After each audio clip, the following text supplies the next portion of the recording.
Hola, buenos días a todos. Nos presentamos. Nuestro grupo está compuesto por Collora Bárbara Sofía, Flores Benjamín y Morales Álvarez Santiago Gabriel.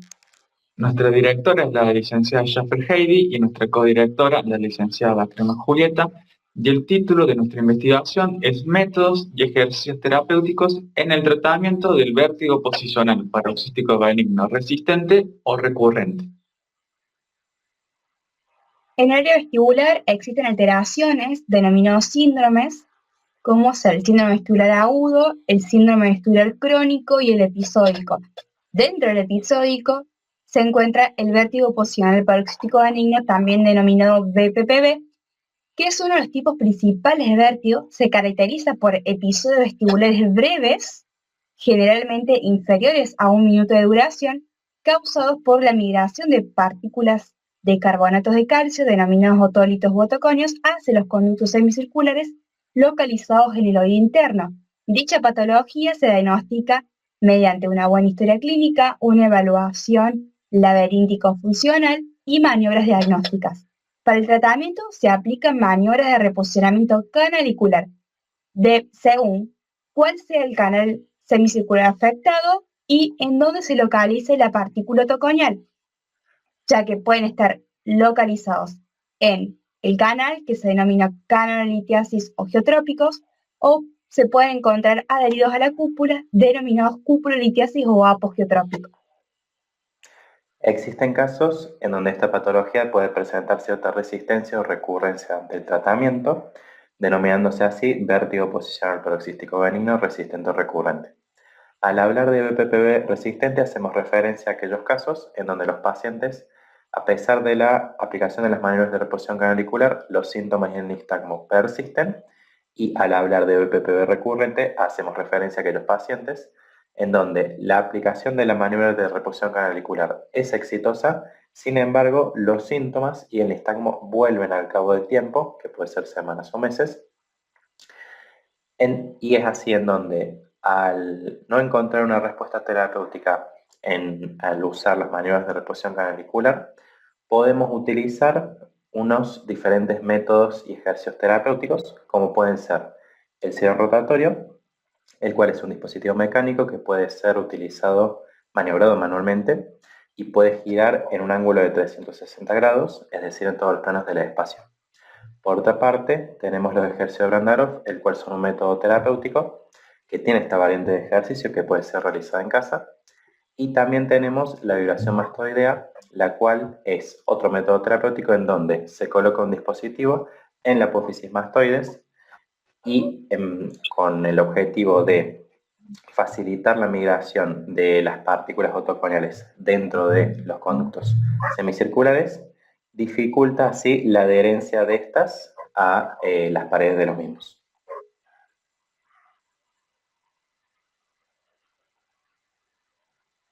Nuestra pregunta de investigación o pregunta problema es la siguiente. ¿Cuáles son los métodos y ejercicios terapéuticos aplicados al tratamiento del vértigo posicional paroxístico benigno resistente o recurrente en sujetos adultos de 20 a 85 años, según artículos científicos publicados entre el 2013 hasta 2023? La justificación de nuestra investigación radica en la necesidad de establecer una base de evidencia científica sólida y desarrollar un fundamento teórico que sustenten la aplicación clínica de los diferentes métodos y ejercicios terapéuticos en el tratamiento del vértigo posicional paroxístico benigno resistente o recurrente. Esta patología tiene una alta incidencia dentro del área fonoaudiológica, siendo así, en el VPPB resistente, una incidencia, según la literatura científica, entre el 3 y el 12%, y en el VPPB recurrente, aproximadamente el 50%. El objetivo general consiste en analizar los métodos y ejercicios terapéuticos aplicados en el tratamiento del vértigo posicional paroxístico benigno resistente o recurrente en sujetos adultos de 20 a 85 años. Los objetivos específicos de nuestra investigación son identificar los métodos y ejercicios terapéuticos utilizados en caso de resistencia o recurrencia de vértigo posicional paroxístico benigno, Describir la utilización del sillón rotatorio en pacientes con vértigo posicional paroxístico benigno resistente o recurrente. Describir la aplicación de la liberación mastoidea en conjunto con las maniobras convencionales en pacientes adultos diagnosticados con vértigo posicional paroxístico benigno resistente o recurrente. Y por último, caracterizar los efectos que presentan los ejercicios de Brandárov como método terapéutico ante casos específicos de resistencia o recurrencia de vértigo posicional paroxístico benigno. Diseño metodológico. En cuanto al diseño metodológico, el tipo de investigación de nuestra tesis es una revisión sistemática de tipo analítica, descriptiva y cualitativa. Las bases de datos utilizadas fueron Google Académico y PubMed. Originalmente utilizamos la base de datos LILACS como parte de base de datos de la investigación. Sin embargo, esta fue finalmente descartada ya que ninguno de sus artículos cumplió con nuestros criterios de inclusión y exclusión. Por otra parte, el único filtro que se aplicó fue el de periodo de publicación, que fue desde el año 2013 hasta 2023. Los criterios de elegibilidad se desglosan en criterios de inclusión. Son pacientes con vértigo de característica posicional, artículos publicados en inglés y español, y que estos mismos, su publicación, sean menores a 10 años. Por otro lado, tenemos los criterios de exclusión, que son artículos en revisión, patologías de origen central, patologías de origen periférico cuyo único tratamiento sea farmacológico, artículos en donde se mencionan las maniobras de reposicionamiento canalicular como único método terapéutico, personas mayores a 85 años, menores a 20 años, y artículos cuyo abordaje se enfoque en la mejora de la calidad de vida.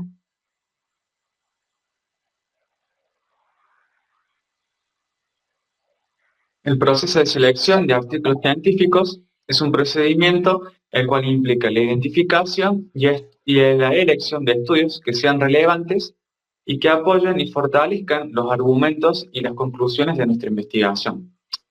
En este proceso se llevó a cabo una preselección de acuerdo con la información que contenían el título y el resumen de cada artículo, además de contar con la colaboración de Ryan, la cual fue una herramienta útil que nos ayudó a eliminar automáticamente las referencias que provenían de una misma fuente, como así también artículos duplicados que provenían de distintas bases de datos y la literatura gris. El proceso de selección puede verse reflejado en el diagrama de flujo, en donde mi compañero desarrolló las fases de identificación y selección de los artículos, quedando así 31 artículos posibles candidatos a elección. A partir de ahí, solicitamos aquellos artículos de los cuales no podemos acceder al texto completo para así filtrarlos según nuestros criterios de inclusión y exclusión definidos previamente y así finalmente conformar nuestra muestra de 10 artículos.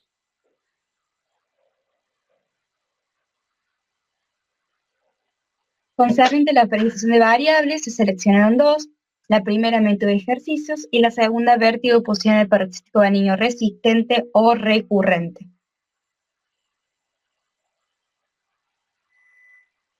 En cuanto al riesgo de sesgo, lo que hicimos para evaluar nuestros artículos y que estos no subestimaran el verdadero efecto de la intervención que queríamos analizar, lo que hicimos fue realizar un análisis de calidad de estos, los cuales los llevamos adelante mediante distintos tipos de escalas, los cuales variaban de acuerdo al tipo de estudio de nuestros artículos. Por ejemplo, para los estudios de casos y controles, utilizamos la escala NOS. Para los estudios experimentales utilizamos la escala Pedro. Y para los estudios observacionales utilizamos la escala Stroop. Resultados. Con respecto a los resultados del objetivo número 1, los ejercicios y métodos terapéuticos identificados fueron el sillón rotatorio, la vibración mastoidea y los ejercicios de Brandárov. Y el requisito para usar estos métodos y ejercicios terapéuticos fue que hubiera resistencia o recurrencia al tratamiento convencional. De acuerdo a nuestro segundo objetivo específico, el tipo de sillón más utilizado en estos casos específicos de resistencia o recurrencia es el sillón tipo TRB, del cual sus siglas significan Thomas Richard Beaton en honor a su autor. Por otra parte, los tipos de sillones menos utilizados son el sillón tipo EOS y tipo hardware. Al hablar de qué subtipos de BPPV resistente recurrente se tratan con el sillón rotatorio, son el tipo horizontal, anterior, posterior, unilateral, bilateral o multicanal. Y por último, el promedio de sesiones necesarias para la resolución completa de los síntomas, en estos casos específicos de resistencia o recurrencia, es de 3 sesiones. Concernente al resultado del objetivo número 3, se evidenció que tras diferentes periodos de tiempo, los pacientes demostraron falta de respuesta al tratamiento típico. Como respuesta a la inclusión de la vibración mastoidea en conjunto con las maniobras de reposicionamiento para los conductos semicirculares anteriores o superiores, horizontales o laterales y posteriores, los pacientes quedaron libres de síntomas tras su primera sesión. Es decir, que el tratamiento resultó efectivo, ya que en controles posteriores no se observaron síntomas recidivantes ni posibles efectos secundarios. Con respecto al objetivo número 4, se evidenció que la cantidad de sesiones necesarias para la resolución de la sintomatología fue de 1 a 3 sesiones, que la tasa de recuperación fue prácticamente total y también se observó que la incidencia de la recurrencia fue muy baja. Tras los resultados obtenidos, planteamos nuestra discusión dividiéndola en 3 secciones. Primero hablando sobre la prevalencia del vértigo posicional paroxístico benigno resistente o recurrente. Luego analizando los diferentes métodos y ejercicios terapéuticos utilizados ante estas patologías. Y por último, las diferentes problemáticas que se plantearon a lo largo de la investigación.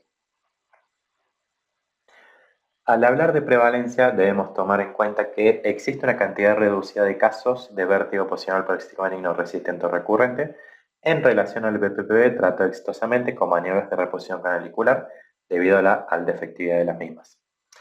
Tomando esto como base y al ver la literatura existente, podemos ver que factores de riesgo como el sexo y la edad actualmente se encuentran en controversia, en donde para algunos autores el sexo femenino y o la edad avanzada son factores a considerar. Sin embargo, para otros autores esto no es así. Sí. Por otra parte, al hablar de otros factores como la hipertensión, hiperlipidemia, deficiencia de vitamina D y osteoporosis, se consideran, según la literatura general, factores a considerar ante la aparición de estas patologías. Desde los análisis de los artículos seleccionados para nuestra muestra, podemos aportar que la mayoría de las recurrencias del BPPV ocurren dentro de los primeros 6 meses, luego del posicionamiento exitoso, y como menciona la literatura, diversos factores de riesgo influyen en la misma. Los métodos de ejercicio seleccionados son el sillón rotatorio, la vibración mastoidea y los ejercicios de Brandaro. Al hablar del sillón rotatorio, el autor Tan, en su estudio, comparó el sillón rotatorio con las maniobras de reposicionamiento canalicular, encontrando una ventaja significativa a corto plazo con la aplicación del sillón rotatorio. Por otro lado, el autor Skelmus, en su estudio menciona que el tratamiento con sillón rotatorio incluye el ajuste de las maniobras según los ángulos individuales de los conductos semicirculares. No todos los pacientes respondieron efectivamente al tratamiento. Actualmente no hay un consenso establecido de cuántas maniobras de reposicionamiento canalicular se requieren previa a la consideración de estos métodos y ejercicios terapéuticos. Con respecto a los datos obtenidos de nuestra muestra, se mencionan que 3 maniobras son suficientes con sillón TRB para la resolución total de la sintomatología en los casos de BPPV recurrente o resistente. Y todos los pacientes que se han sometido al menos a 5 tratamientos individuales de maniobras con reposicionamiento canalicular son candidatos a aplicar dichos métodos y ejercicios terapéuticos. Bien, con respecto a la vibración mastoidea, Grieg pensaba que la vibración podía conducir a un mayor movimiento del endolinfa y que por lo tanto esto podría mejorar las probabilidades de eliminar los desechos a través del canal. Por su parte, Lee, en su investigación, observó que aquellas personas o grupos a los cuales la vibración les fue asignada tuvieron mejoras significativas en comparación de aquellas personas o grupos que no lo tuvieron. Asimismo, por su parte, ePlay indica que la oscilación o vibración facilita enormemente a la migración de estas partículas, aunque por otro lado, Haim sugiere que el procedimiento no tiene una diferencia significativa entre aquellos grupos a los cuales se le aplicó la vibración y los que no, y que por lo tanto este método es ineficaz o que tiene un efecto que es tan pequeño que no es posible detectarlo. Por nuestra parte, estos hallazgos nos llevan a confirmar de que la vibración es una opción de bajo costo, libre de efectos secundarios y una alternativa válida a considerar, y que si bien la información actual no proporciona una conclusión definitiva sobre su efectividad, la evidencia sugiere que ésta posee un efecto óptimo en el tratamiento. Con respecto a los ejercicios de Brandarov, desde la literatura existente podemos ver que, según autores como Rupa y Helminski, los ejercicios de Brandarov son efectivos en estos casos específicos de resistencia o recurrencia, agregando además que son la primera opción terapéutica cuando las maniobras de reposición canalicular fallan. Sin embargo, hay cierta controversia con la efectividad de estos ejercicios, en donde para autores como Soto Varela, indica que, según los análisis de su investigación, estos no aportan ningún beneficio ante estos casos específicos de resistencia o recurrencia. Desde el análisis de nuestra muestra podemos aportar que los ejercicios de Brandarov son un método adecuado, eficaz ante estos casos específicos de resistencia o recurrencia, agregando además que son la primera opción terapéutica cuando las maniobras de reposición canalicular no pueden ser realizadas debido a alguna limitación física por parte del paciente.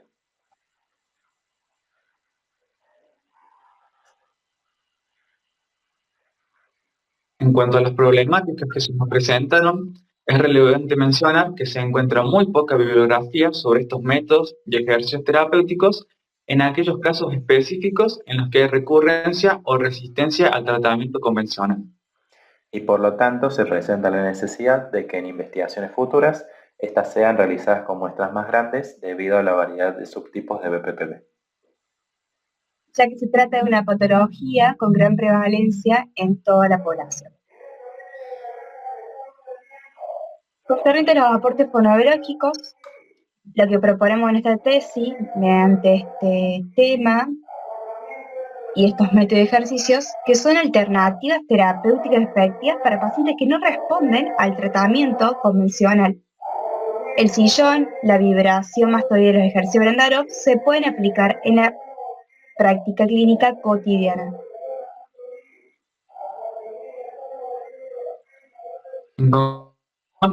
Se evidencia que el sillón rotatorio, la vibración mastoidea y los ejercicios de Brandarov son los métodos de ejercicios terapéuticos idóneos para tratar estos casos específicos en los que hay resistencia o recurrencia. Por lo tanto, deben reservarse y aplicarse como primera opción terapéutica. Muchas gracias.